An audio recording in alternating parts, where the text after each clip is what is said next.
अरे जमुना के ऊंच ही तीरा तिरिया एक पकर हो। अरे जमुना के ऊंच ही तीरवा तिरिया एक पकरे हो। यमुना दे तू अपनी लहरिया में पूरी धस के मारी जैती हो। यमुना दे तू अपनी लहरिया में बूढ़ी धसी मरी जाइत हो।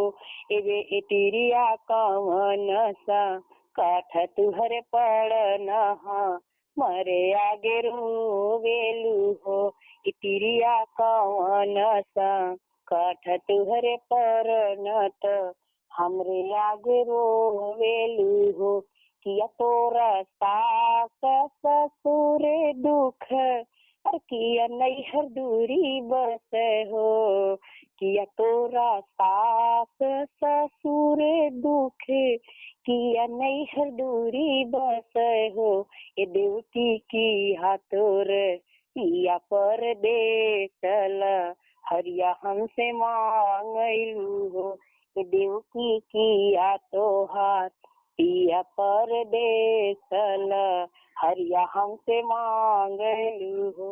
नाही मोर सास ससुर दुखे नाही नैहर दूरी बस हो।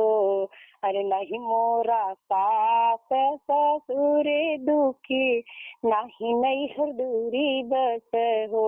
ए जमुना नाही मोर पिया परदेश को हिया दुख रोइला हो। ए जमुना नाही मोर पिया परदेश कोखिया दुख रोइला हो।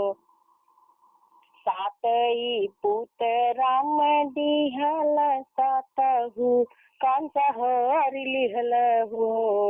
अरे सातई पुत्र राम दिहल सातहु कंसा हर लिहल हो।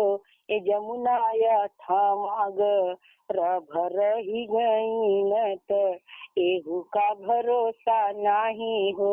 ए जमुना थमाग रबर ही गई न त एहू का भरोसा नहीं हो।